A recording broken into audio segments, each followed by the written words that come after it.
같이 기도하시겠습니다.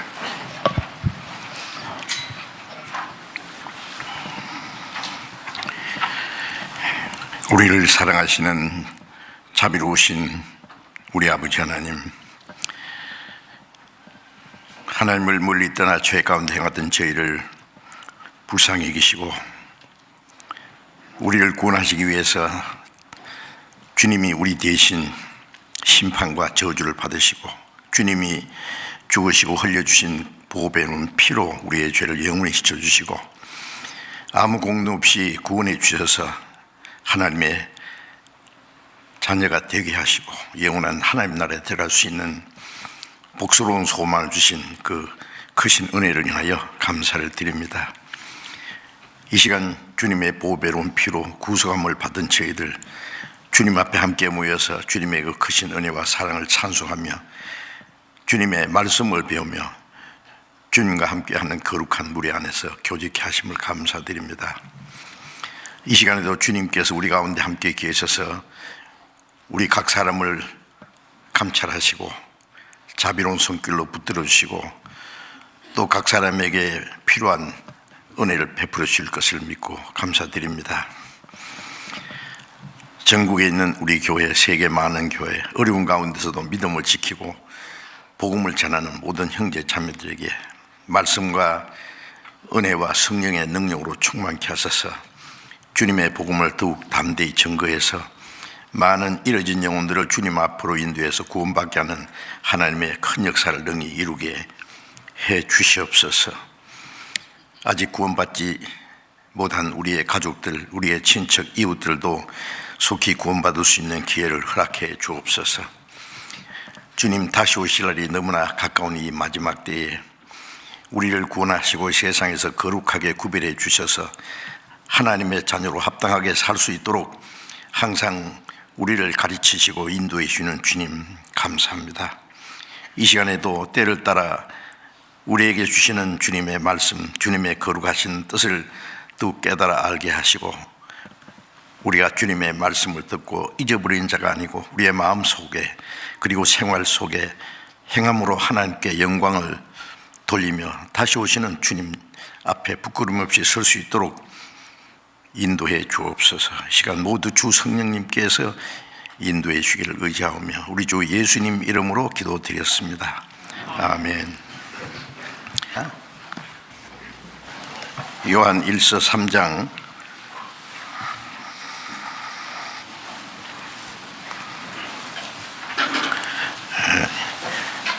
1절부터 3절까지 읽겠습니다. 요한일서 3장 1절부터 3절까지. 보라, 아버지께서 어떠한 사랑을 우리에게 주사 하나님의 자녀라 일컬음을 얻게 하셨는고 우리가 그러하도다. 그러므로 세상이 우리를 알지 못함은 그를 알지 못함이라. 사랑하는 자들아, 우리가 지금은 하나님의 자녀라. 장래에 어떻게 될 것은 아직 나타나지 아니하였으나 그가 나타내심이 되면 우리가 그와 같을 줄을 아는 것은 그의 계신 그대로 볼 것을 인함이니 주를 향하여 이 소망을 가진 자마다 그의 깨끗하심과 같이 자기를 깨끗하게 하느니라. 거기까지.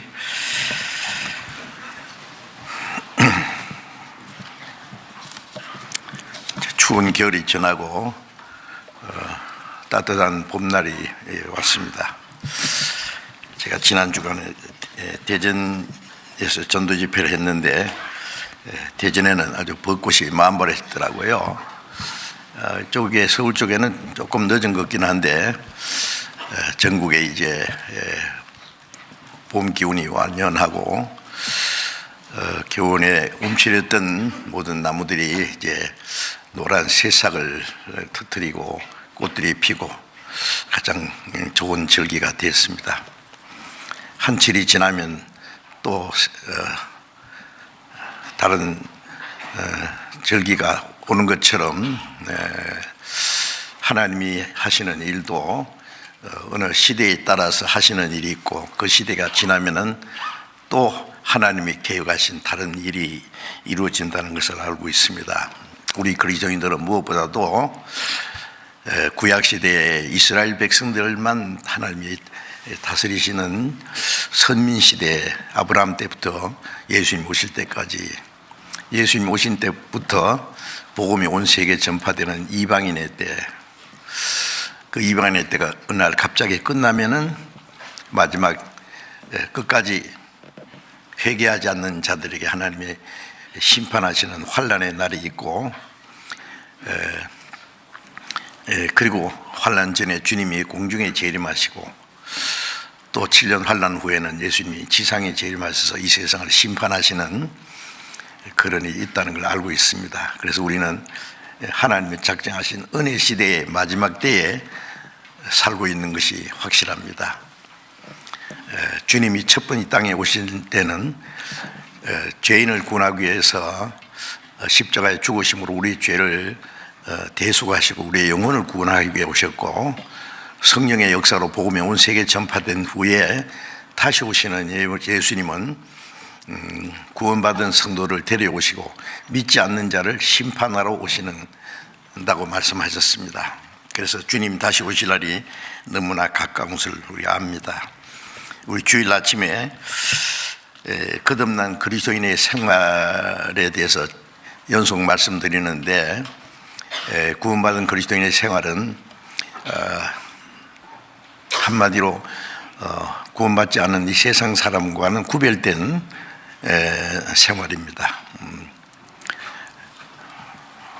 예수님이 요한복음 15장에 말씀하시기를 너희는 세상에 속한 자가 아니고 세상에 나의 택함을 입은 자라고 말씀하셨고, 또 요한복음 17장에 예수님이 십자가에 죽으시기 전날 밤에 하신 그 긴 기도 내용 속에 내가 세상에 속하지 않음 같이 저희도 세상에 속하지 아니했습니다.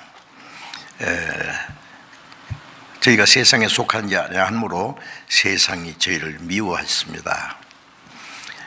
그러므로 하나님이 저희를 지켜서 믿음을 보존하게 해 주십시오. 이 세상 악한 세상에 하나님의 복음을 전하고 하나님의 자녀로 합당하게 살기 때문에 세상 사람들이 우리를 미워하고 핍박한다고 말씀하시고, 그러나 주님께서 우리와 함께 계셔서 우리를 지키시고 보존해 주시라고 기도했습니다. 그리고 그 기도는 그 당시에 제자들뿐 아니라 주님을 믿는 모든 사람을 위해서 하는 기도라고 말씀하셨어요. 우리를 위해서도 지금도 기도하고 계십니다.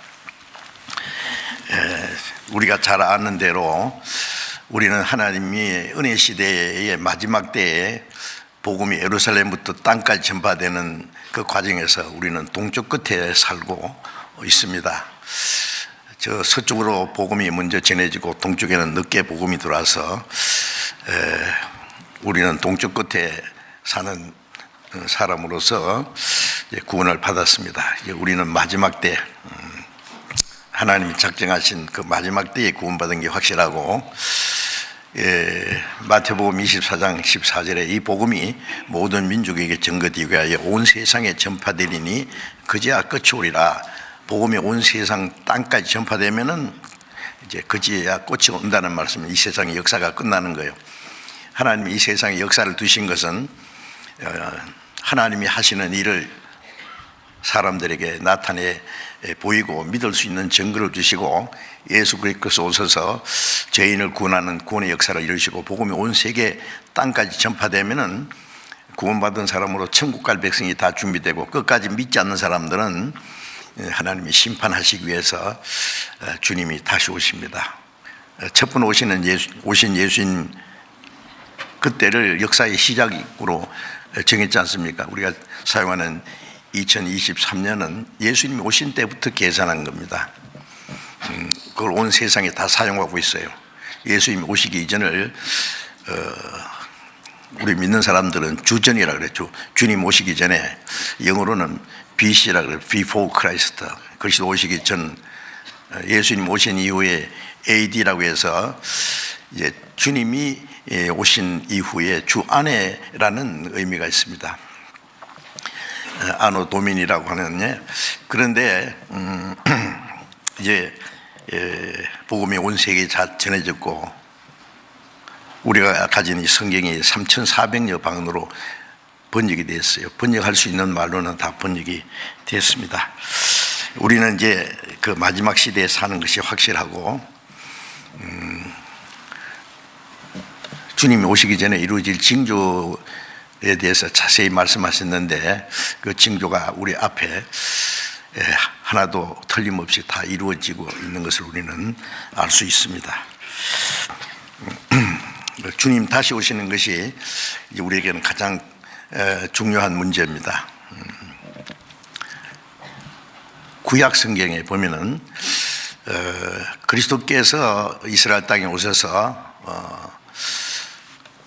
죄 없는 분이 온 세상 죄를 담당하시고 십자가에 죽으시고 흘리신 피로 온 세상 모든 사람 죄를 다 사하시고 구원하는 역사를 이루실 것을 예언하셨는데 구약에 예언된 대로 예수님이 오셨고 초림하시는 예수님에 대해서 많은 말씀이 있는데 다 이루어졌습니다. 이제 복음이 온 세계 땅끝까지 전파된다고 말씀하셨는데 땅까지 전파됐고 또 주님 재림하실 일에 대해서 구약에도 기록되어 신약에도 기록되어 있는데 그 재림에 대해서 많은 말씀이 있습니다. 할 수 없이 많은 말씀이 우리 시대에 거의 다 이루어졌습니다. 이건 참 중요한 문제입니다. 근데 사람들이 주님 다시 오신다 그래도 설마 아직 안 오셨는데 앞으로 얼마 후에 주님이 오실지 모른다 그러면서 이제 좀 설마 우리 시대에 오시겠나 그런 생각하는데 이렇게 막연한 게 아닙니다. 주님 다시 오신다고 하는 것이 약속이 되어 있고 예언이 되어 있고 또 예수님이 오시기 전에 이루어질 징조가 자세히 기록되어 있습니다. 그래서 이 마태복음 24장에 제자들이 예수님께 여쭈었어요. 예루살렘 그 웅장한 성전을 가리켜서 예수님이 저 모든 성전이 이제 돌 하나도 돌 위에 첨놓이지 않고 다 무너진다. 그 46년 동안 지은 그 웅장한 성전이 돌 하나도 돌 위에 첨놓이지 않고 다 무너진다 그러니까 제자들이 얼마나 놀랬겠어요. 예루살렘의 거룩한 성전은 또 하나님을 섬기는 아주 귀중한 장소인데 그게 다 파괴된다고 하니까요. 저희들이 깜짝 놀라서 예수님은 농담하시지 않는데 그래서 잠시 후에 예수님이 감람산에서 제자들과 함께 계실 때 제자들이 여쭈었어요. 언제 이 예루살렘이 멸망하겠습니까? 또 주님이 말씀하신 대로 주님이 재림하실 때와 세상 끝에는 무슨 징조가 있사오리까? 가장 중요하고 궁금한 세 가지를 예수님께 여쭈은 거예요. 예루살렘 멸망, 즉 이스라엘의 멸망하고 그리고 이제 복음이 온 세상에 전파된다 했으니까 그 마지막 때에 주님이 다시 오시고 그리고 이제 세상 끝날이 온다고 말씀했기 때문에 제자들이 너무나 놀랄 뿐 아니라 너무 궁금하지 않았겠습니까? 그래서 그 세 가지를 여쭈은 거예요. 그래서 마태복음 24장에는 그 자세히 주님이 말씀하셨습니다. 마지막 때에 대한 징조에 대해서 여러 가지로 말씀했는데 그 중에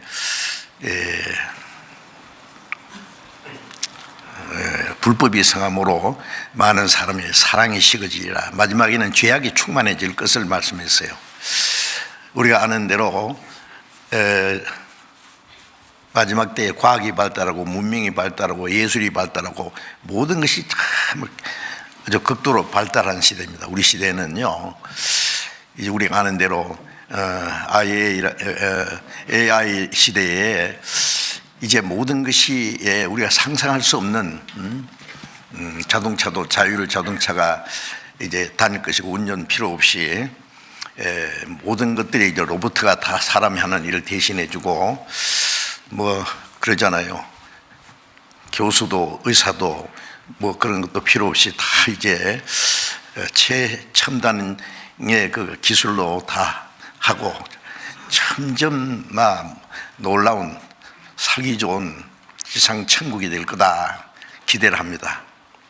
점점 놀랍고 호화롭고 멋진 시대가 올 거다고 했는데 그거는 우리 생각이고 사람 생각이고 과학이 발달하고 문명이 지식이 발달할수록 그보다 더 빨리 발달되는 게 죄악입니다. 아세요? 창세기 6장에 보면은 홍수 전에 죄악이 충만했다 그랬어요. 죄악이 관영했다고. 그걸 하나님이 물로 심판했습니다. 마지막 때에 죄악에 관영하면은 지금 죄악이 충만하잖아요. 홍수 이전보다도 더 죄악이 충만합니다. 하나님의 율법은 인간이 다 깨뜨렸어요. 불법이 산다. 법을 깨뜨리는 것이 이제 불법이잖아요. 하나님의 법을. 이제는 뭐 간통도 죄가 아니다. 동성 연애자는 돌로 쳐 죽이라는데 동성 연애자들이 아주 그 성소수자라고 뭐 이름을 바꿔가지고 자랑스럽게 동성 결혼 합법화시키고 낙태 수술도 죄가 아니다. 간통도 죄가 아니고 하나님의 율법을 막 인간의 마음대로 막 공공연하게 깨뜨리고 이제 죄악이 충만합니다.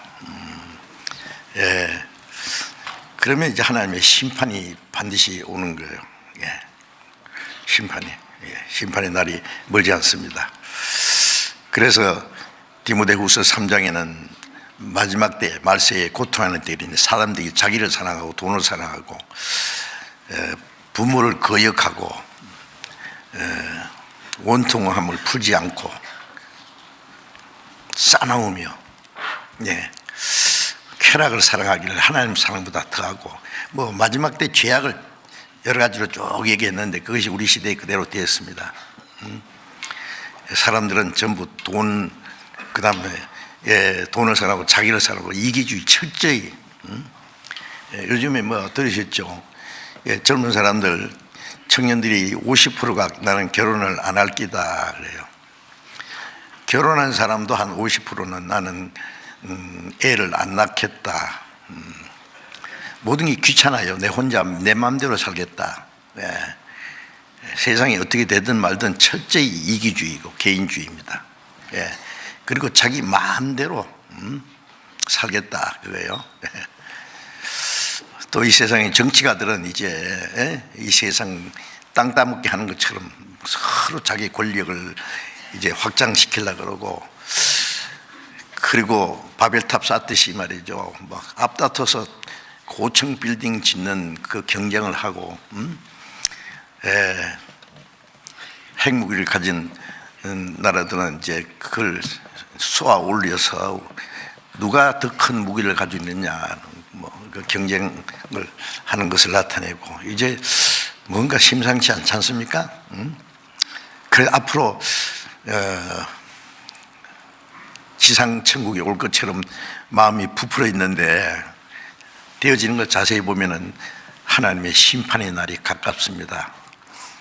그래서 베드로후서 3장 7절에 6절 7절에 보면은 홍수 시대에 물로 심판한 것처럼 이제는 온 세상을 불사르기 위하여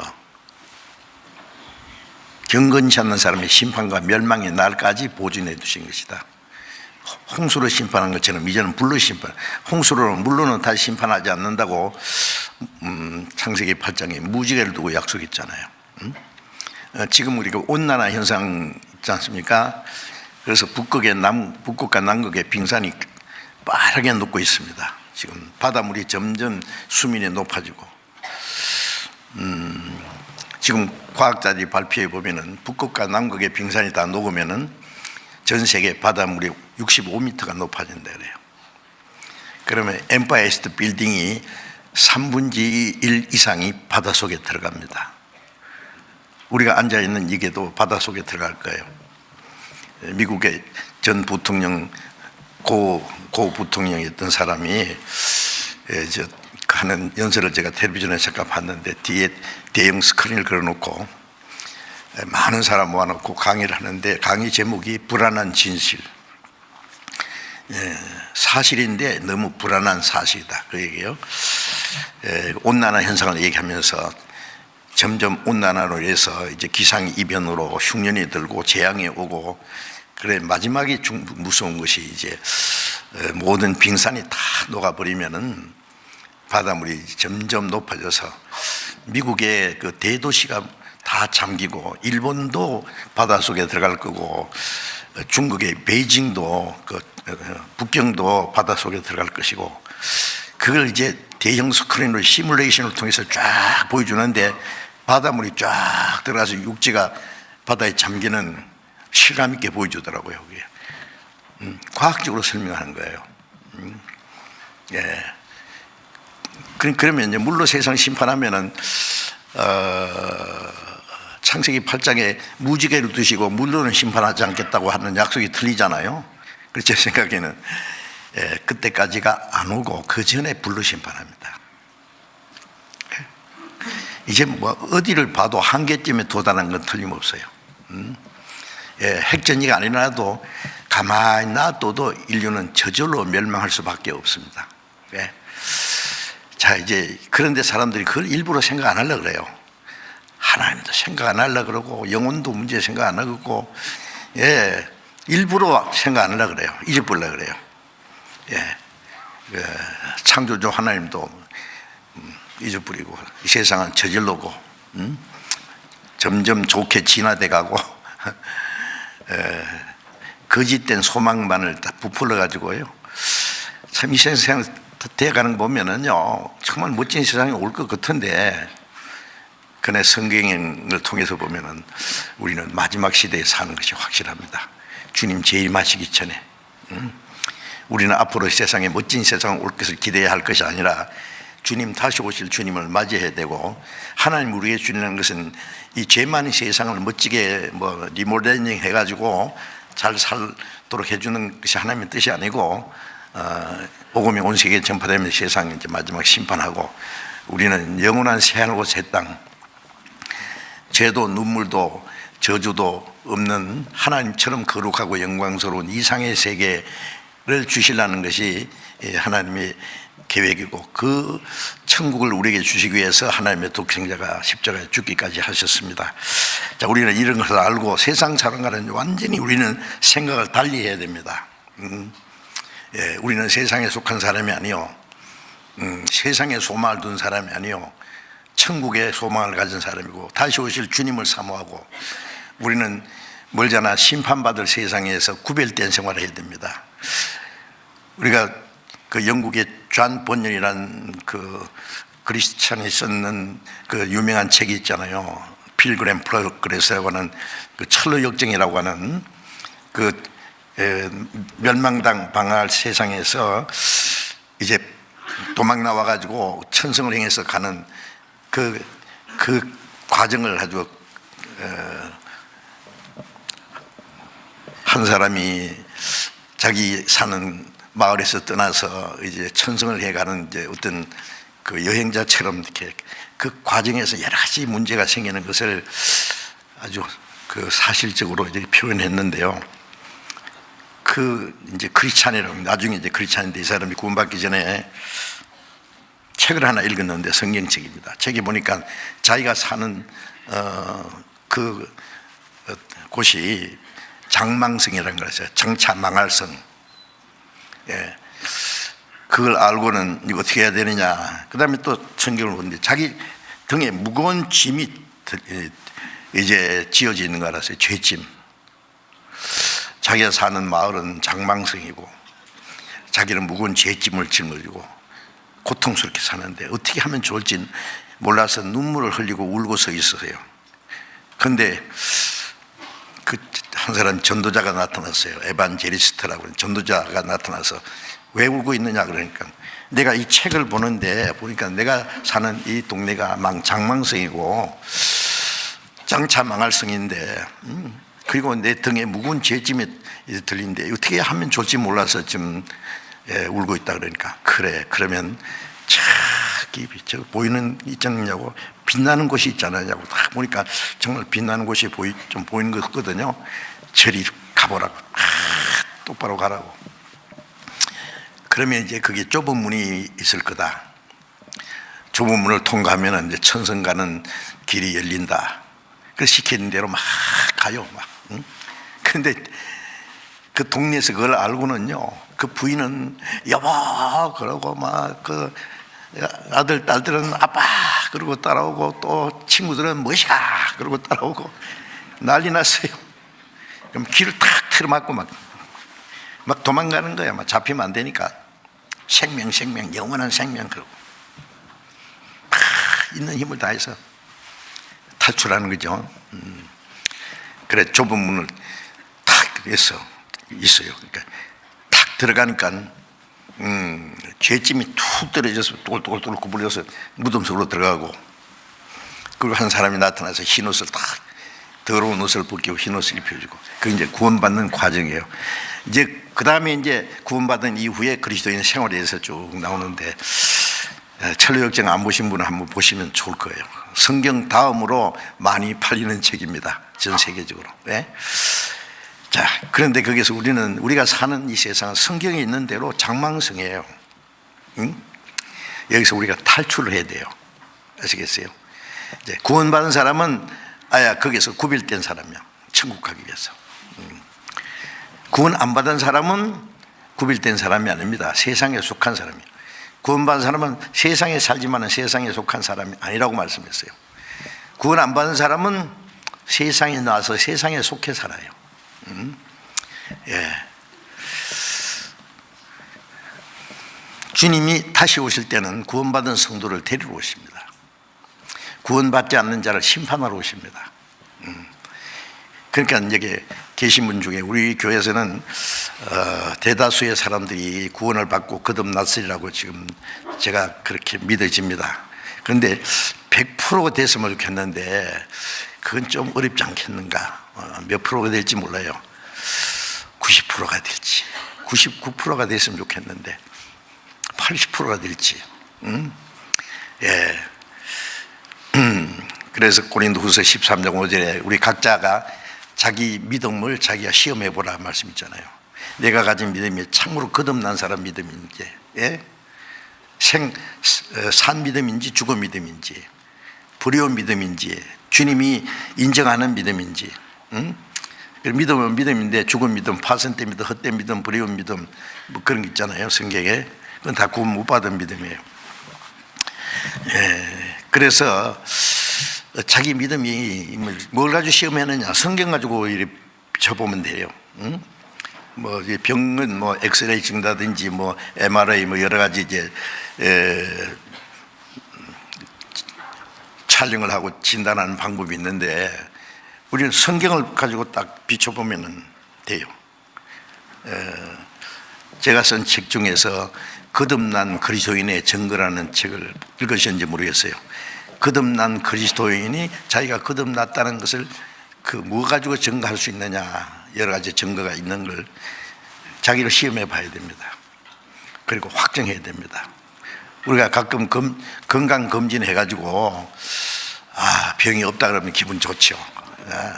의사 선생님이 뭐 문제 없습니다, 건강하십니다 그러면 좋은데, 좀 의심스럽습니다든지 무슨 암인 것 같습니다 뭐 이러면요, 다시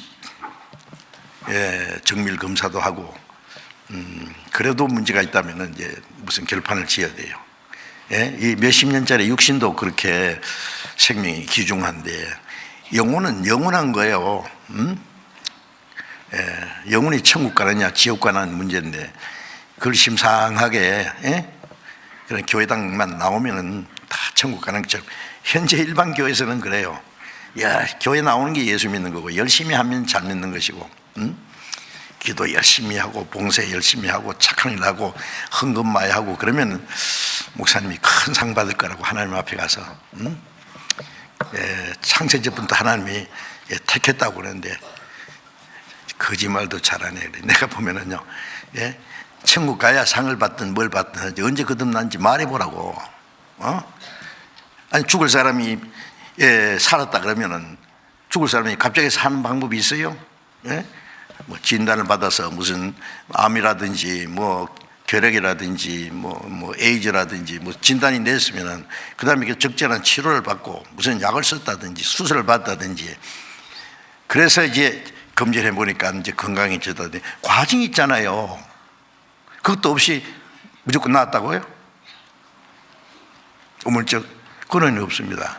우리 영혼 구원받는 것도 육신의 병은 사람을 고통스럽게 하고 죽게 하는 것처럼 영혼의 병은 죄잖아요.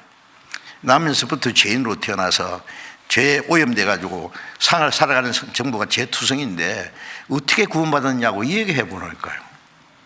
구원받은 과정이 있을 거 아니에요. 응? 물론 죽을 병에 그런 사람이 병이 나서도 너무나 그 중한 병으로 시달려서 이제 건강이 약할 수가 있어요. 물에 빠진 사람은 건져냈으면 사라졌어. 건져냈으면 이제 걸어가야 되잖아요, 그죠? 건져냈는데도 꼼짝 안 한다. 그건 죽은 거지 뭐. 응? 그런데 걸어가도요 너무 고생을 해가지고 허약해졌어요. 응? 그러면 이제 건강을 회복하는 과정이 있어요. 병은 나았는데 그것처럼 구원은 받았는데 이제 마음과 생활이 변화되는 과정은 구원받은 이후의 일입니다. 그래서 빌립보서 2장 12절에 영혼이 구원받은 사람에게 두렵고 떨림으로 너희 구원을 이루라는 말은 이제 구원을 다시 받아란 말이 아니라 구원받은 사람답게 마음과 생활이 변화되는 생활을 하라는, 그것이 이제 구원받은 날부터 주님 앞에 간 날까지 계속 변화돼 가야 돼요. 점점 우리의 마음과 생활이 주님을 닮아가야 돼요. 점점 닮아가다 주님 오시는 우리 육신까지 주님처럼 돼요. 하나님처럼 영광스럽게 점점 하십니까? 변화돼 가야 됩니다. 자, 이제 그래서 제가 오늘 말씀드리려고 하는 것은 다시 오시는 주님을 맞이하기 위해서 이제 그리스도인들은 다시 오실 주님을 기다리잖아요. 히브리서 9장 28절에 보면은 우리는 두 번째 오시는 예수님을 기다린다 그랬어요. 예수님은 십자가에 죽으시고 영원한 속죄를 이루시고 자기를 바라는 자들에게 구원에 이르게 하기 위하여 두 번째 나타나시리라. 우리 죄를 사하신 주님은 우리의 몸의 구원을 이루기 위해서 이제 주님 오실 때는 죄와 상관없이 자기를 바라는 자, 구원받은 사람이 주님 오시길 기다리잖아요. 두 번째 나타나시리라. 주님 오실 재림을 가르칩니다.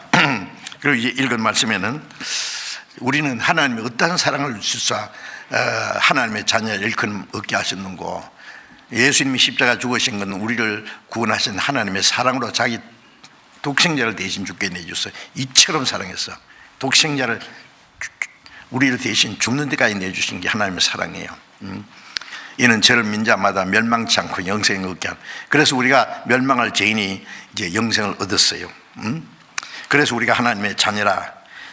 장래에 어떻게 될 것은 우리가 아직 나타나지 않았다.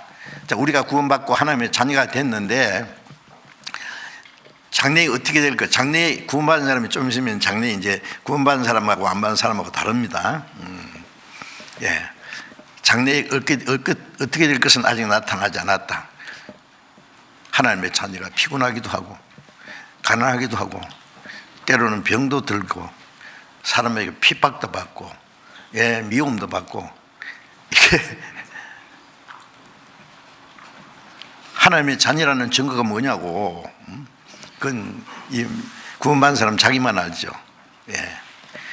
다른 사람 봤을 때 아이고 하나님의 자녀라면서 왜 저렇게 가난해? 왜 저렇게 병도 들고 왜 저렇게 고생을 해? 초라하게 살아. 하나님의 자녀는 멋있게 살아야지. 이런데 예수님이 하나님의 독생자예요. 창조주 하나님이 사람의 몸으로 오신 분이 예수님인데 처녀의 몸에 잉태했어요. 창조주 하나님이 처녀의 몸에 잉태하다니 말도 안 되는 소리예요. 이거 사실이에요. 그런데 사람이 되시기 위해서. 그래서 빌립보서 2장 6절 7절에 보면은 그는 근본 하나님의 본체인데 사람같이 되었다. 사람의 모양으로 나타났다. 예수님은 사람이 아니에요. 하나님과 동등한 분이에요. 그런데 사람의 모양으로 오셨습니다. 종의 형체를 가졌습니다. 예, 처녀의 몸에 잉태했어요. 사람처럼 되시기 위해서. 예, 짐승 구유에서 났습니다. 구유에서. 예. 짐승 똥냄새 나는 그 우리간에서 짐승 죽통우에서 태어났어요. 30년간 가난한 목수의 아들로 자라셨어요. 다 아시잖아요. 예? 30년간 말이에요. 목수는 아주 천한 직업입니다. 목수의 아들로. 그리고 3년 반 동안 이제 공생의 가운데 머리도 끝 없이, 예, 얼마나 고생했습니까? 예? 낮에는 예루살렘에서 말씀하시고 밤에는 감람산에 가서 찬이슬을 맞으면서 제자들과 함께 주무시고, 유대인들이 죽이려고 하면 쫓겨가서 저 북쪽 갈릴리 쪽으로 또 피해 가시기도 하고, 3년 반 동안 얼마나 고생했어요. 너무너무 피곤해서요, 그냥 갈릴리 호수에 배를 타고 가면서 배 안에서 고물 베고 푹 주무시기도 하고, 피곤하니까, 예, 식사할 겨를도 없이 많은 사람들이 몰려들고, 그리고 자기 동족에게, 유대인들에게 미움받고, 예, 사형 판결을 받고, 예, 그 수없이 무시무시한 매를 맞고 십자가 형태를 짓물고 사형자에 끌어가서 십자가 못 박혀 죽었습니다. 하나님의 아들이 왜 그렇게 비참하게 죽었어요? 우리를 구원하기 위해서. 응? 예수님이 마태복음 4장에 보면은 40일 동안 예수님이 굶주리시고 광야에서 마귀에게 시험 받았어요. 응? 예, 너무너무 배가 고팠어요. 피곤했어요. 마귀가 딱 나타나서 네가 하나님의 아들인데 왜 그렇게 배가 고파? 응? 너 이 돌멩이 떡덩이 만들 수 있잖아. 만들어봐. 만들어 먹으면 될 거 아니야. 예수님 뭐라 하세요? 아, 그렇지, 깜빡했네. 내가 돌멩이 떡떡을 만들 수 있는데 괜히 그랬네. 그랬습니까? 네. 예수님은 신명기 8장 3절에 하나님 말씀이 사람이 떡으로만 살 것이 아니요 하나님이 입으로 난 모든 말씀으로 살 것이니라. 그 말씀이, 우리는 어떻게 이해하느냐 하면은, 사람이 밥만 먹고 사는 게 아니라 성경도 읽어야 되고 성경도 배워야 산다. 물론 틀린 말은 아니에요. 욥은 내가 일정한 양식보다도 하나님 말씀을 더 사모했습니다.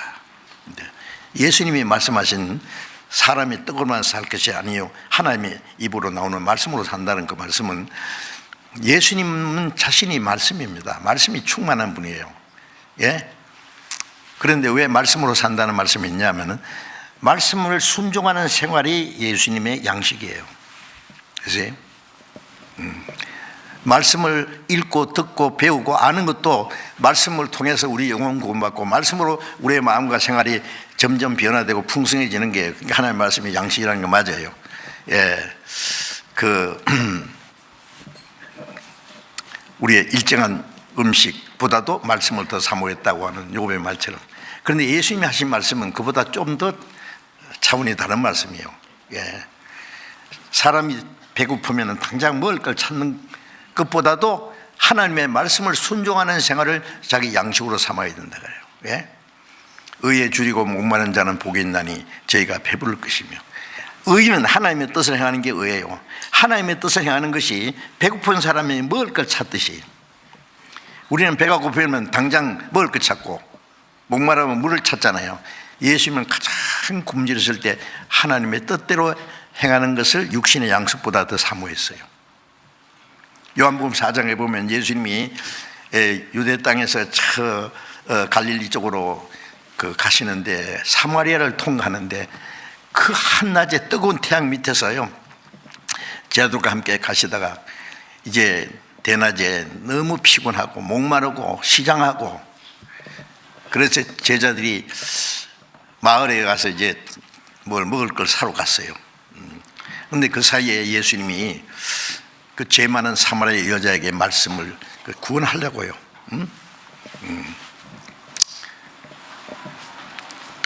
사마리아 여자를 보자마자 육신의 목마름보다도 더 목마름이 생겼어요. 그 불쌍한 남편이 남의 자기 아내 남편도 아니고 남의 그 유부남을 말해요. 꼬셔가지고 하나 둘 셋 넷 다섯 여섯 박서방 김서방 이서방 정서방 말해가지고 말이야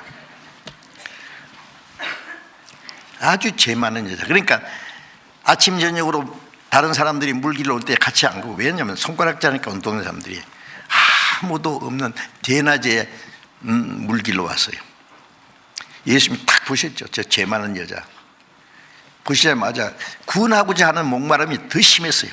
육신의 목마름보다도 그 죄 많은 여자를 구원하려고 하는 그 목마름이 더 심했단 말이에요. 네. 그래서 우물가에서 물 좀 달라 그랬어요. 아니, 지나가던 나그네가 목말라서 물길로 온 여에게 물 좀 달라는 건 자연스러운 거 아니에요? 여자가 뭐랬습니까? 아, 그래요, 제가 물을 드리죠. 그랬습니까? 딱 보니까요, 유대인이거든요. 이 사마리아 사람은 유대인과 이방인이 섞인 사람이 혼혈 중에 말하자면, 북방 이스라엘이 전쟁해가지고 이방인에게 잡혀가고 그래서 섞였어. 북방 이스라엘이 아수르에서 망했거든요. 그래 이방인과 섞인 이유에. 그러니까 유대인들은 이 사마리아 사람을 개처럼 취급해요. 배신자로. 사마리아 사람은 유대인을 원수처럼 생각해요. 이 사마리아 여인이 딱 보니까 유대인이네, 원수는 왜 나무에서 만든다더니, 여보시오, 당신 유대인이잖아. 우리를 개같이 취급하면서 나한테 물 좀 달라고? 별로 없다고 딱 거절했어요. 이 죄 많은 여자는요, 인정이라는 손톱만큼도 없는 여자예요. 외나무들에서 잘 만났네. 내가 당신한테 물 줄 줄 알아. 그리고 유대인 남자가 이방인 이 사마리아 여자의 개 같은 왜 물을 달라고 하기는. 예수님 아시죠? 그 물 달라고 해도 안 줄 거 아시죠? 그 여자가 얼마나 죄 많은지 인정은 손톱만큼도 없는 여자고 다 아셔요. 그 물 잡수려고 달라고 한 게 아니에요. 그 여자에게 생수를 주시려고 달라고 한 거예요. 그래서 예수님은 여자여, 네가 만일 내가 누군 줄 알았더라면, 또 네가 하나님의 선물을 알았다면, 나는 하나님의 선물을 가지고 와서 너에게 주고 싶은데, 네가 하나님의 선물과 네게 물 좀 달라니까 누군 줄 알았으면 네가 그에게 구했을 것이요, 그는 생수를 주어서리라. 너는 내한테 물을 안 줬지만은 너는 내게 달라고 하면은 나는 하나님의 선물을 가지고 온 사람이야. 나는 생수를 주었으리라. 주시고 싶어서 달라고 한 거예요. 말을 그래야 될 거 아니냐 하여튼. 여자가 깜짝 놀랐어요. 이 사람 농담할 사람이 아닌데. 여보시오, 이 우물은 깊어요. 그러니까 우물이 굉장히 깊거든요. 우리 조상 야곱이 이 우물을 주었고, 우리 이제까지 계속 먹고 그랬는데, 이 우물은 깊고 당신은 물을 길을 뚜레박도 없으면서 물 길을 그릇도 없고 아무것도 없는데 어디서 생수를 줄 거냐고. 그저 예수님이 여자여, 이 물을 먹는 자는 다시 목마르지만 내가 주를 먹는 자는 영원히 목마르지 않으니 그 배에서 영생하도록 솟아나는 샘물이 되리라. 이 물을 먹어도 또 목마르고 또 목마르고, 네가 남편이 이 서방 저 서방 다 해봐도 아직 네게 행복 주는 남자가 못 만났잖아. 먹어도 목마르도 목마르고 별짓 다 해봐도 행복이 없고. 그러나 내가 주는 물을 먹는 자는 그 뭐예요? 영혼의 물입니다. 요한복음 4장 14절에 내가 주는 물을 먹는 자는 영원히 목마르지 아니하리니 그 배에서 생수의 강이 흘러나리라.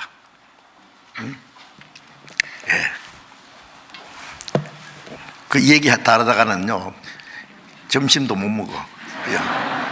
재밌지만은요, 이제 왜 제가 이 말씀 드리냐 하면은요, 예수님은 목마르지만은 이 죄 많은 사람, 지옥 갈 죄인을 보니까요 영혼을 구원하고자 하는 목마름이 더 심해졌어요.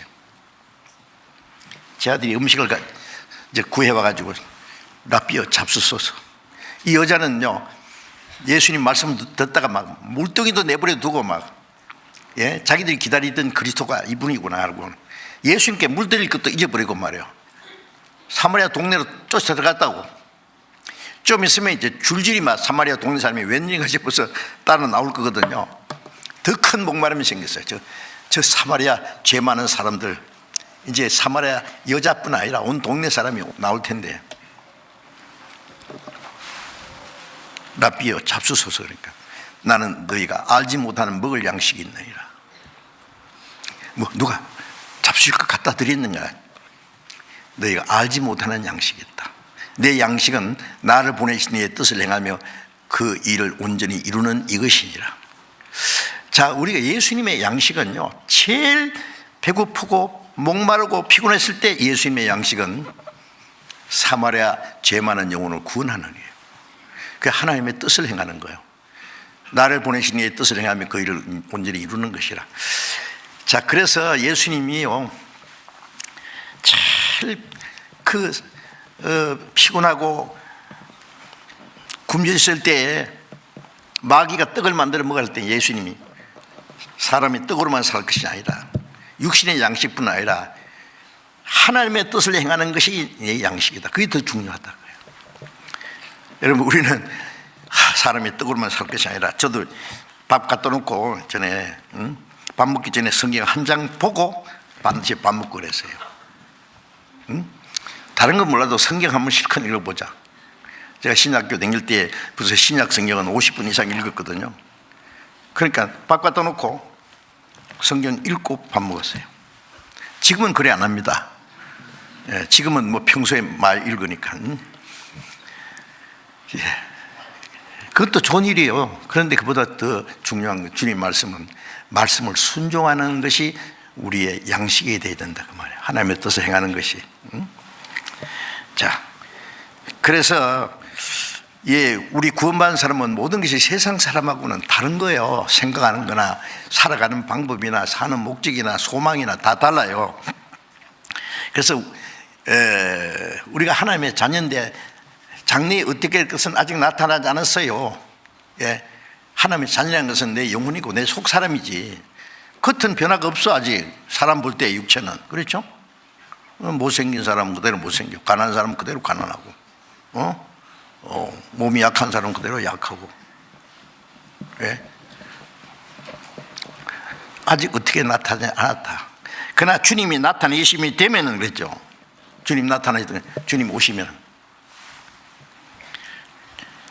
그러면 우리가 주와 같을 줄 아는 것은 그의 계신 그대로 볼 것이나니, 우리가 주님이 오실 때 주님이 나타나실 때 우리가 주님을 보잖아요. 주님이 나를 보시는 것처럼 나도 주님을 봅니다. 그때에 주와 같을 줄 아는 것은 그래 있죠.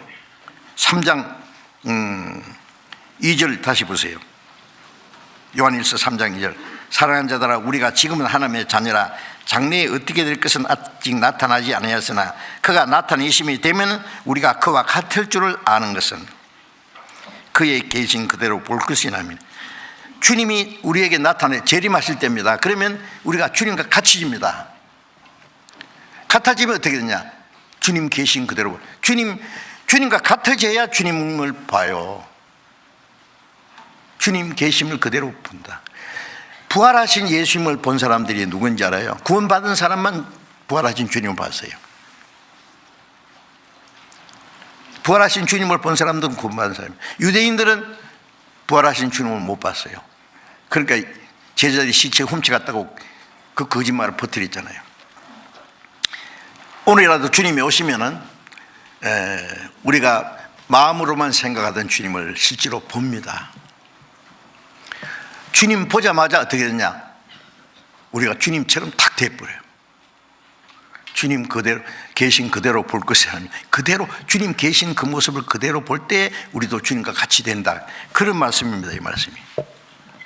응?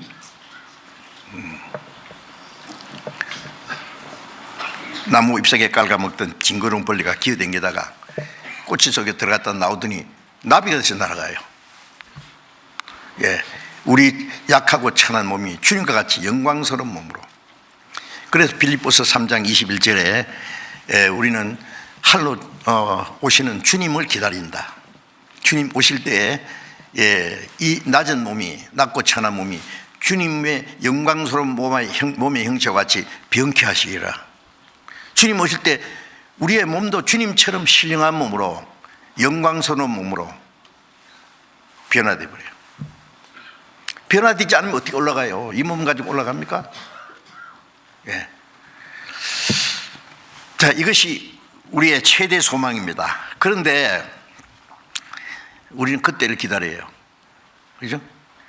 그러면 주님 재림하시기 전에 징조가 여러 가지 있는데, 마태복음 24장 14절에 이 천국 복음이 모든 민족에게 전거되어 온 세상에 전파되리니 그제야 끝이 오리라.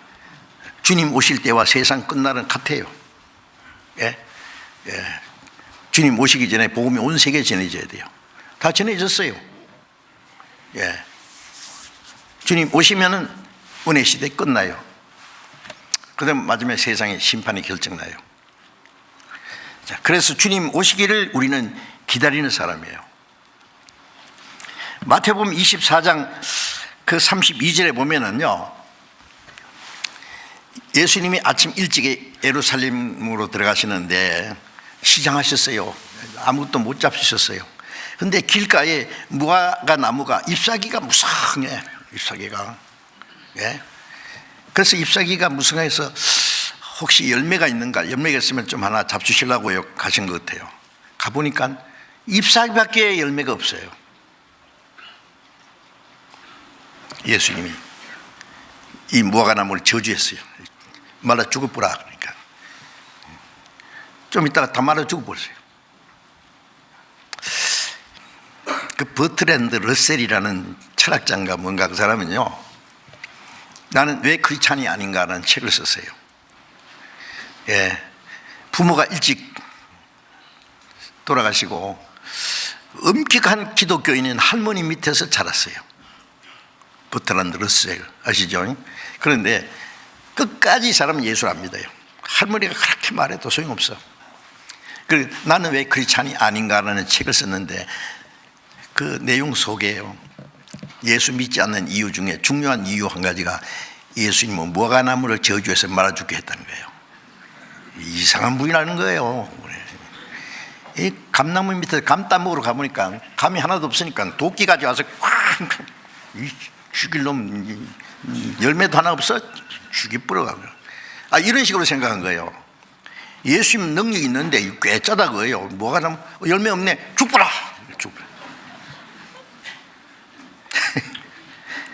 그런 식으로 생각하니 이게 이 성경을 어떤 사람은요 거꾸로 보면 전부 뭐라고 하는지 알아요?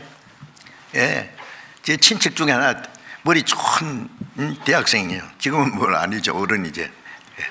그런데 성경을 읽었어요. 예. 그런데 그 여호수아서 뭐 사사기 전쟁하는 게 있잖아요. 이스라엘 민족이 가나안 땅에 들어가서 막 가나안의 족속을 막 다 죽여버리고 막 점령하고 막 이러니까 이거 삼국지네. 그래, 삼국지.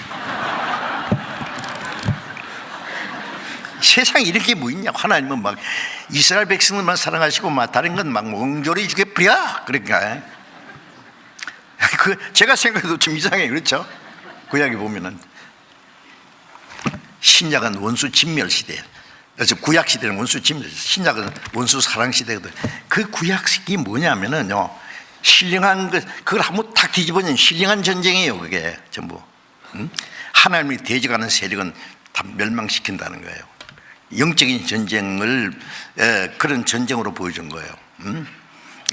이 세상은 마귀에게 점령된 세상이거든요. 사람의 영혼을 점령했어요. 그래서 사탄의 권세를 정복하고 사람의 영혼을 구원하는 역사를 구약에는 그런 전쟁으로 표현했어요. 신약 시대는 아니죠. 그러니까 성경을 이상하게 보면은 전부 이상하게 보여요. 거꾸로 보면은요.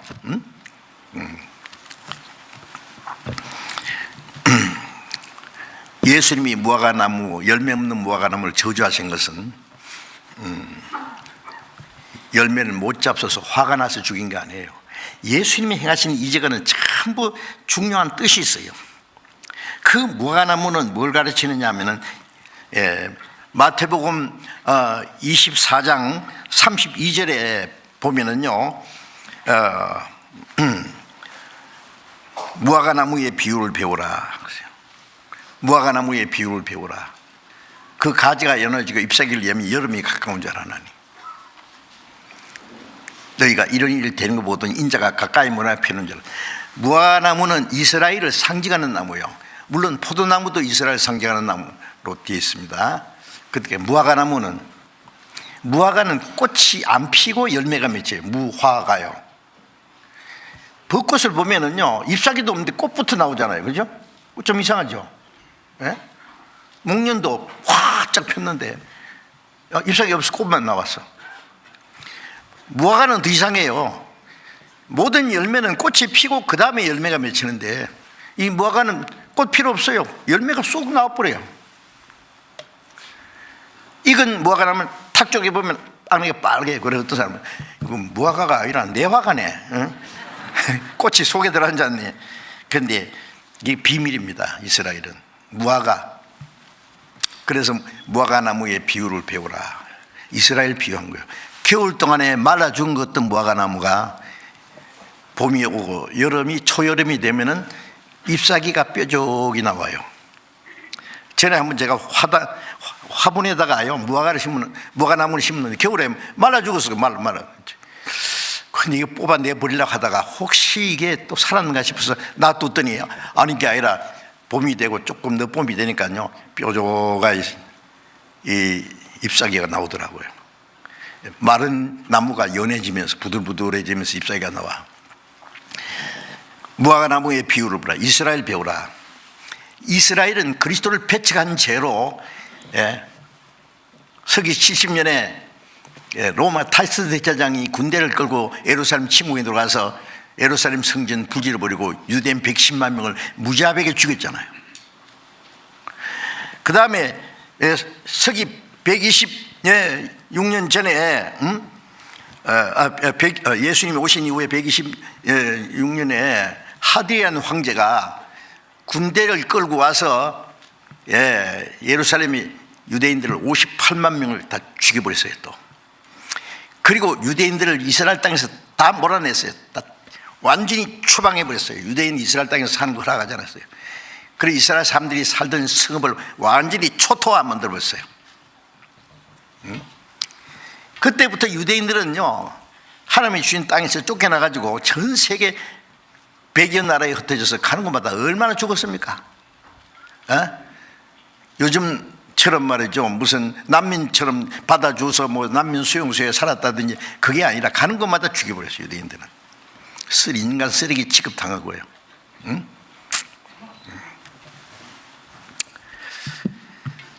그 무화과나무의 비유를 배우라. 참 사실은 이스라엘이 다윗이 죽고 아들 솔로몬이 나라 다스리는데 솔로몬이 나이 많아가지고 치매가 걸렸는지 그 이방 여자들 너무 많이 데려가지고 이방 여자들 섬기는 우상 앞에 끄떡 절을 한 것 같아. 하나님, 야 임마 정신 차려. 왜 이방 그 우상이 절해? 이렇게 몇 번이 얘기도 안 들어. 그냥 그거 되겠어요. 10지파를 줬는데 12지파를 줬는데 10지파를 그 신하 여로보암에게 줬어요. 여로보암이 반역을 해가지고 10지파를 떼가지고 가버렸어요. 그게 북방 이스라엘이에요. 예루살렘에 유다 지파만 남아있고 그 다음에 성전 봉사는 레위 지파는 어디 갈 수 없으니까 유다 집하고 레위 집하만 갖고, 그래서 그 유다 왕국이요, 북방 이스라엘, 남방 유다 둘로 쪼개져 버렸어요. 그 다음에 북방 이스라엘은 기원전 721년에 아수르에 의해서 망했어요. 남방 유다는 586년에 바벨론에서 망했어요. 둘 다 망해버렸어요. 나라가 없어졌어. 바벨론 왕이, 느부갓네살 왕이 쳐들어와 가지고 예루살렘 솔로몬이 지은 성전 다 불질러버리고, 예루살렘의 시드기의 왕이 눈을 빼가지고 쇠고랑이 채워서 바벨론을 끌고 왔어요. 가난한 농부들만 쬐끔 남겨놓고 몽땅 잡아가지고 70년 동안 포로 생활을. 그리고 70년 만에 돌아오기는 했지만은 역시 계속 바벨론 다음에는 메데와 페르시아, 로마, 헬라, 로마, 강대국의 짓밟히면서 식민지국가로. 그러니까 바벨론의 시대 586년에 유다 왕국이 망해가지고 그때부터 600년간 강대국의 식민지국가로 살았어요. 예수님이 오셨을 때는 로마가 가장 강력하게 이스라엘을 통치했죠. 세금을 싹싹 걷어서 로마 카이사 아구스도 황제에게 바치고, 로마 군인들이 예루살렘을 점령해서 다스리고, 로마에서 보낸 총독 빌라도가 재판하고 앉았고, 그때 예수님이 오셨어요. 이스라엘 땅에. 예수님이 그리스도로 온 세상 죄를 대속하기 위해서 오셨는데, 유대인들은 왕으로 오실 예수를 기다렸는데 예수님이 왕으로 로마를 정복하고 이스라엘 독립시키기로 생각했는데, 그 구약이 있어요. 시편 2편에 보면은 열방이 분노하며 하나님을 대적할 때에 하늘에 계신 자가 웃으시며 내가 나의 왕을 내 거룩한 산 시온에 세웠다. 그 왕이 누구예요? 그리스도요. 철창으로 죄를 깨뜨리며 질것같이 부수리라. 네 소회가 땅까지 이르르다. 이 세상 마지막 왕들이 하나님을 도전할 때에 하나님이 자기 왕을 보내서 세상 열방을 철창으로 질그릇 깨뜨리듯이 다 깨뜨리고 그 그리스도가 다스리는 나라가 땅까지 이른다. 있어요. 그것이 다윗이 쓴 글인데, 다윗이 주변에 있는 나라 다 정복했잖아요. 다윗 자기를 말하는 게 아니라 다윗은 장차 오실 그리스도의 모형이에요. 그리스도가 오셔서 세상 나라를 다 정복하고 땅끝까지 그리스도가 다스리는 나라가 이루어질 것을 시편 2편에 기록되어 있는 거예요. 이스라엘 사람들, 근데 그보다도 구약에 보면은 이스라엘 사람들이 죄를 지으면은 양이나 염소나 송아지 잡아서 피를 흘려서 죄 사해 주시고 그 계속 했잖아요. 그것이 피 흘림이 없은 즉 죄 사함이 없다. 피가 죄를 속한다. 계속 말씀하셨는데, 그것은 하나님의 독생자가 한 마리 어린 양처럼 십자가 죽어서 온 세상 죄를 대속하시고 복음이 온 세계에 전해져서 사람의 영혼을 구원해서 천국 갈 백성을 준비하실 걸 말하고, 복음이 온 세계에 전파된 후에 재림하실 때 왕으로 오세요. 그 말씀은 예수님이 재림하실 때 만왕의 왕으로, 요한계시록 19장에 그 다리에 이름 쓴 것이 있으니 이런 만왕의 왕이요, 백마를 타고 그 뒤에 수많은 백마를 탄 자가 예수님이 지상 재림하시는 광경이죠. 복음이 온 세계에 전해지고 사람의 영혼을 구원하는 역사를 다 하신 후에 마지막 이스라엘이 회복되고, 그 다음에 이스라엘 중심에서 지상의 그리스도의 왕국이 요한계시록 20장 4절에 천년 동안 그리스도가 다스리는 왕국이 이루어져요. 천년 끝나나오면은 지구를 없애버리고 영원한 새하늘의 새 땅, 요한계시록 21장에. 그게 하나님이 계획하신 순서인데, 그래서 예수님 부활하신 후에 제자들이 예수님께 주께서 이스라엘 나라를 회복하실 때가 이때니까, 예수님 부활하신 후에 제자들이 이제 로마를 정복해 주실랍니까? 이스라엘 독립시켜 주실랍니까? 그러니까 예수님이 이스라엘 회복되는 때와 기한은 아버지께서 자기의 권한이 되었으니 하나님의 계획 속인데 아직 아니다 그 말이에요. 이스라엘의 회복은 복음이 먼저 온 세계에 전파되죠. 천국 갈 백성이 다 준비된 후에 이스라엘 회복된다. 이제 너희가 할 일은 성령이 내게 임하시면 너희가 권능을 받고 예루살렘부터 땅까지 복음이 전파될 거다. 그걸 너희 할 일이다.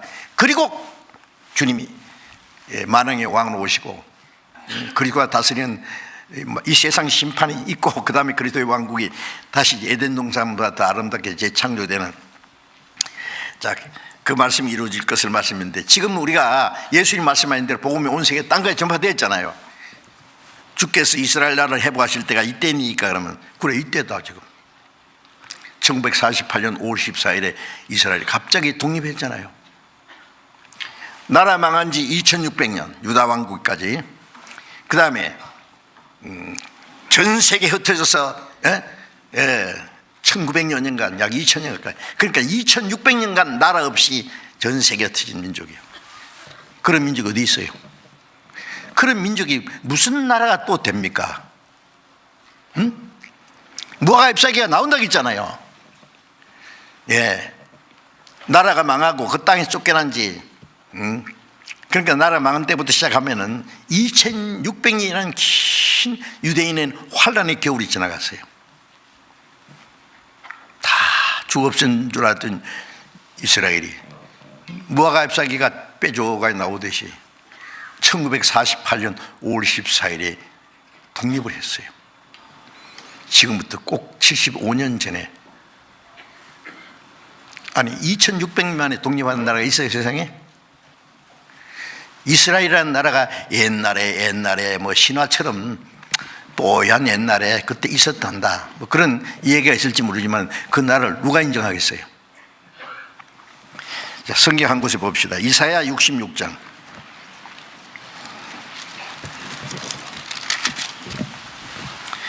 이사야 66장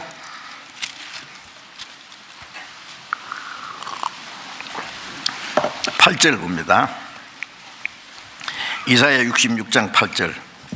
이러한 일을 들은 자가 누구이며 이러한 일을 본 자가 누구이뇨? 나라가 어찌 하루에 생기겠으며 민족이 어찌 순식간에 나겠느냐? 그러나 시온은 이스라엘이시죠. 예루살렘이 그 시온산이야. 구로하는 즉시에 그 자민을 순산하였도다. 자, 이 말씀은 지금부터 2700년 전에 기록됐어요. 이스라엘이 망할 것도 예언됐고 이스라엘이 회복될 것도 예언됐어요. 그런데 여기 이런 일을 들은 자가 있느냐, 이런 일을 본 자가 있느냐, 무슨 일이길래 완전히 없어졌던 나라가 하루에 생기겠느냐? 예? 민족이 어찌 순식간에 나겠느냐? 2600년에 없어졌던 나라가 하루에 순식간에 나라가 탄생하려 있느냐? 그리고 이스라엘이 살던 그 땅은 아랍 세력이 꽉 점령하고 있어요. 예루살렘에는 모슬렘 사원이, 큰 사원이 딱 황금 사원 있고, 알악사 사원도 있고, 오마르 사원, 알아카 사원 있고, 그 주변은 전부 모슬렘 세력이 똘똘 뭉쳐가지고 이스라엘과 철천히 원수인데, 무슨 제조로 뚫고 들어가서 그 강대한 아랍 세력을 물리치고 그 땅을 뺏어서 사막을 옥토로 만들어서 나라를 세운단 말이냐, 그게. 만분의 일도 불가능한 거예요. 그러니까 에스겔 37장에 마른 뼈다귀들이 골짜기에 잔뜩한데 이 뼈가 살겠느냐? 어떻게 뼈가 살아요? 마른 뼈가 얼마나 오래돼서 마른 뼈다귀인데. 내 백성들아 일어나서 나라가 큰 군대가 됐다고.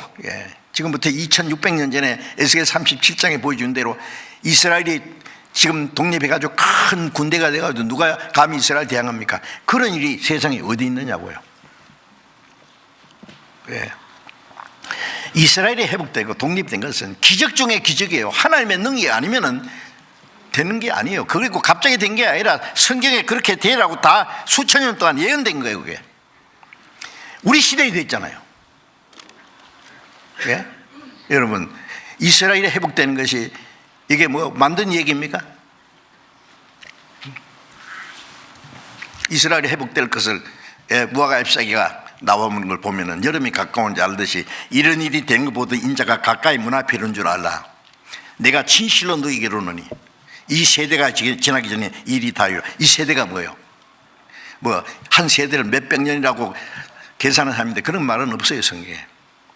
다만 예수님을 십자가 못 박아 죽인 유대인들에게 말씀하시기를 선지자들 죽이고 네게 파송된 자를 돌로 치는 자들아, 마지막에 하나님의 독생자를 십자가에 못 박아 죽인 유대인들이 이 세대 모든 피값이 이 세대에 들어와. 이 세대 유대인들, 예수님을 죽인 유대인들이 살아있을 때 망했잖아요. 예수님이 33년에 돌아가셨는데 서기 70년에 망했으니까 그 피를 우리와 우리 자손에게도 우리 시대에 유대인들이 그랬죠. 망했잖아요. 그럼 이스라엘이 예루살렘이 1967년 6월 5일 제3차 중동전쟁 때 예루살렘 뺏었고 이스라엘 독립하자마자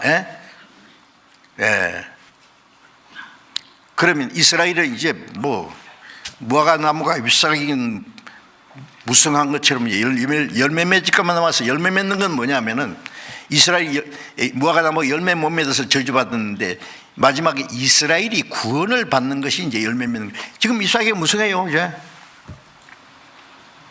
신명기 4장을 잠깐 보겠습니다.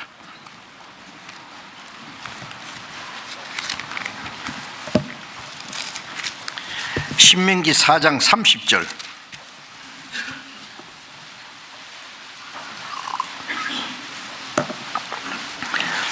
신명기 4장 30절. 이 모든 일이 네게 임하여 환난을 당하다가 끝날에 네가 네 하나님 여호와께로 돌아와서 그 말씀을 청종하리니. 자, 이 말씀은 지금부터 3,500년 전에 기록된 말씀입니다. 모세가 기록한 말씀이니까. 그런데 이스라엘 백성들이 그리스도를 배척함으로 망할 것을 말씀하시면서 예언하면서 그들이 환난을 당하다가 그랬어요. 네. 예레미야 24장 8절에는요 그 무화과나무 거기도 나와요. 무화과나무 열매 먹을 수 없는 악한 무화과나무를 이스라엘이 악한 무화과나무 같이 먹을 수 없는 아주 악한 무화과와 같다. 그래서 이스라엘 민족을 망하게 하고 온 세계 흩어버릴 거다고 예언되어 있어요. 그런데 흩어서 영원히 망하는 게 아니라 그들이 환난을 당하다가 이 모든 일이 임하여 네게 임하여 환난을 당하다가 끝날에 네가 네 하나님께로 여호와께로 돌아와서 그 말씀을 청종한다. 끝날에 이제 세상 끝날에 이스라엘이 다 죽어 없어진 줄 알았는데요.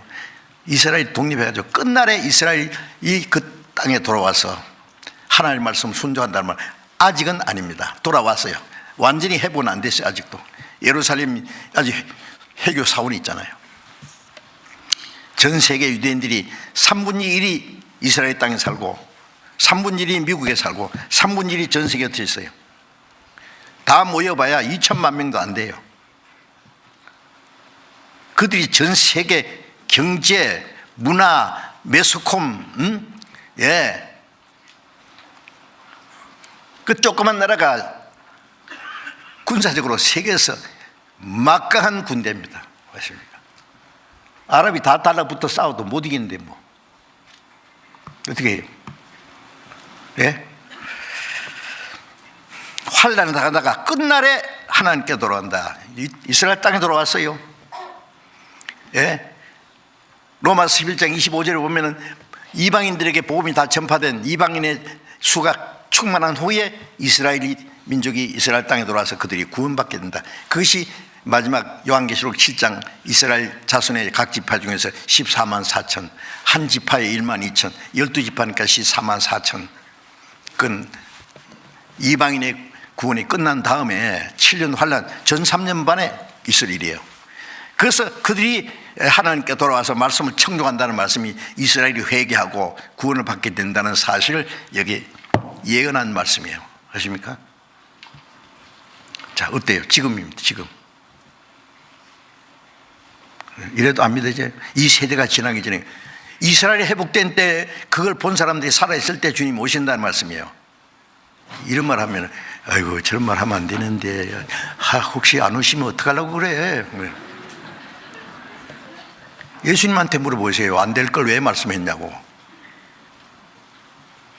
안 된 일이 있어요? 하나님 말씀이 틀린 일이 있었냐고. 있으면 얘기해봐요. 예? 이스라엘이 회복된 때부터 이스라엘이 회복된 걸 본 사람들이 살아있을 때 주님 오신다고 말씀하셨는데 그게 틀린다고요? 하나님께 여쭤보세요. 왜 틀리냐고. 그 다음에 예수님이 하신 말씀이 뭔지 아세요? 천지는 없어지겠으나 내 말은 없어지지 아니하리라.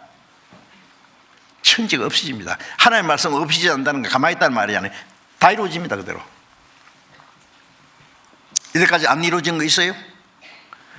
이제 마지막 조금 남았어요. 네? 뭐만 남았어요? 주님 오시는 것이 남았어요. 네. 그럼 어떡하란 말이에요? 그러니까 정신 차리고 살아야지 우리가. 네?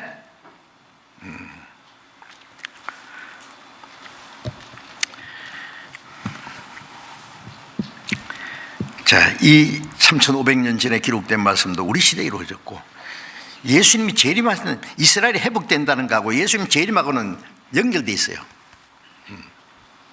그리고 이사야 28장에는 하나님이 온 세상을 멸망시키기로 작정했다 그랬고 이사야 10장 22절에는 이스라엘 민족이 바다에 모래가 들지라도 남은 자만 돌아오리니 다 죽어 없은 줄 알았는데 남은 자만 이스라엘 땅에 돌아오리니 로마서 9장에 보면은 남은 자 이스라엘이 구원 얻으리니 이 땅에서 말씀을 이루시고 필하시고 끝내시리라. 이스라엘 민족이 이스라엘 땅에 들어와서 14만 자친이 구원받으면 하나님이 하실 역사는 끝나는 거예요. 응? 남은 자만 돌아오리니 그래놓고 이사야 10장 22절에는 넘치는 공의로 회밀이 작정되었습니다. 이미 작정되었으니 온 세계 땅까지 행하시오. 뭐가 작정되어? 온 세상 심판하기로 작정했으니 언제? 이스라엘 민족이 그 땅에 돌아오거든. 이게 무시무시한 말씀이에요. 온 세상을 멸망시키기로 작정했는데 언제? 이스라엘 민족이 그 땅에 돌아오면은 이제까지 참고 참으시던 하나님의 공의로 회밀이라는 것은 박살내서 가루로 만들어 흩어진다는 말씀이에요. 얼마나 무시무시한 말씀인지 몰라요.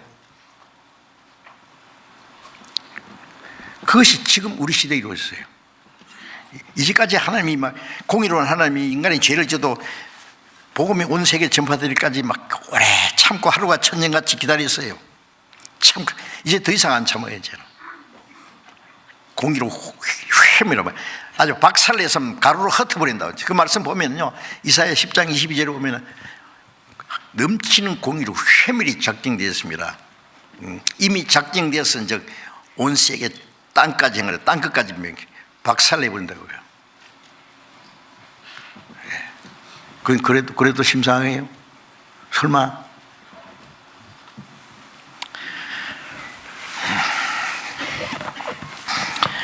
자, 우리는 주님 오실 날이 너무 가까워서 이스라엘이 나라 망한 지 2600년 만에 독립했어요.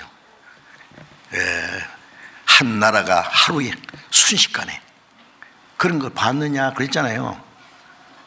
이런 일을 들은 일이 있느냐? 성경밖에 없죠. 그래서 우리는 어떻게 되느냐? 히브리서 성경지 한 것만 봅시다. 히브리서 10장 37절.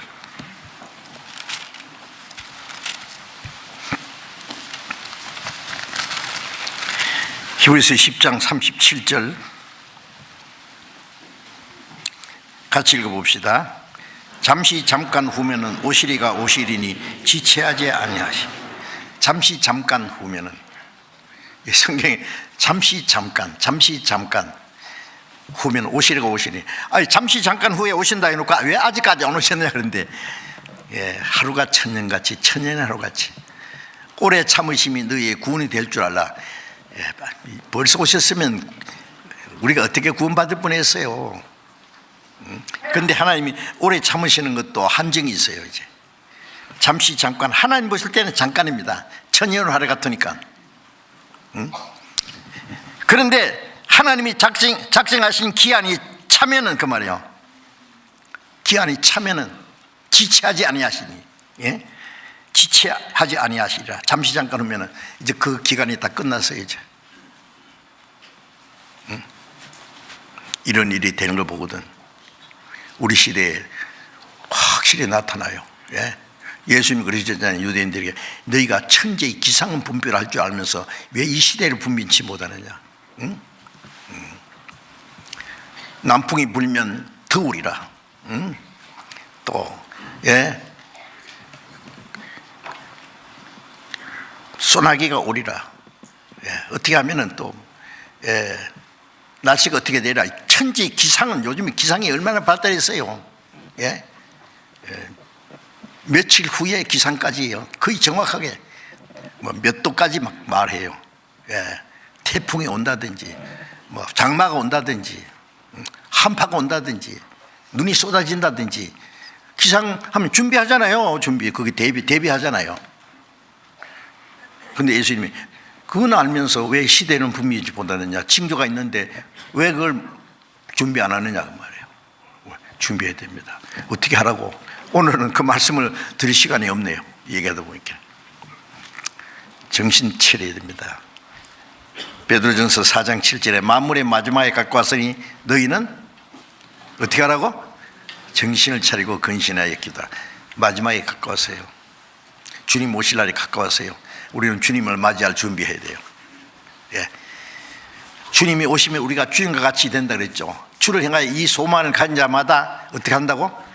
그의 깨끗하심 같이 자기를 깨끗하게 하느니라. 베드로전서 1장 8절에 베드로전서 1장에 예수님이 그러셨죠. 흠도 없고 점도 없는 어린 양 같은 그리스도의 보배로운 피로 구원한, 흠도 없고 점도 없는 어린 양 같은 그리스도의 보배로운 피로 구원받았으니 우리도 이제 구원받은 후에 우리도 흠도 없고 점도 없이 어린 양같이 주님과 같이 깨끗해야 됩니다. 거룩하신 깨끗하신 주님을 맞이하기 위해서 주님과 같이 되기 전에 우리도 주님과 같이 그의 깨끗하심 같이 자기를 깨끗하게 하느니라. 깨끗하게 되려면 어떻게 해요? 깨끗하게 되려고 지속적으로 노력해야 돼요. 죄를 멀리해야 돼요. 우리의 마음과 생활 속에 하나님 보실 때 합당치 못한 깨끗이 못한 죄는 다 털어버리고요. 응? 예. 로마서 13장에 너희가 이 시기를 알거니와 자다가 깰 때가 되었으니 그러므로 어둠의 일을 벗고 빛의 갑옷을 입자. 낮에와 같이 단정해하고 술 취함과 방탕과 음란과 호색을 쫓지 말고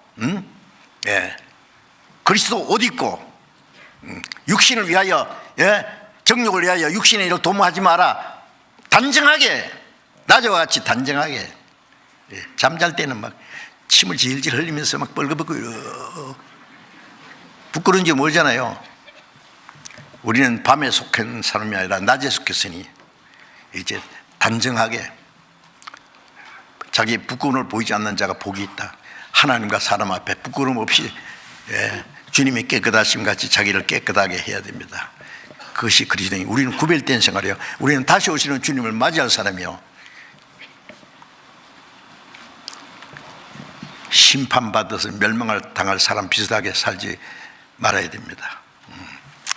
오늘 여기까지 말씀드리고 주님 재림하시기 전에 그리스도인이 어떻게 살아야 될 것은 오늘 말씀드리려고 했는데 시간이 없어요. 기도하겠습니다. 자비로우신 우리 아버지 하나님, 하나님이 작정하신 이 마지막 시대에 이 세상 많은 사람 가운데 우리를 먼저 불러 구원해 주시고 거룩하게 구별해 주시고 다시 오시는 주님을 사모하며 기다리는 생활을 할 수 있도록 도와주신 것 감사합니다. 주님 오실 때 우리의 낮고 천한 몸을 주님과 같이 영광스러운 몸으로 변화하게 될 것을 믿고 감사합니다. 이제 그 소망을 가진 자마다 주님이 깨끗하심 같이 자기를 깨끗하게 하늘이라는 말씀처럼 우리의 마음과 생활이 날마다 깨끗하게 거룩하게 구별되어서 다시 오시는 주님 앞에 부끄럽지 않고 책망받을 것이 없이 그 앞에 설 수 있도록 우리의 모든 생활을 다스려 주시고 인도해 주옵소서. 우리 주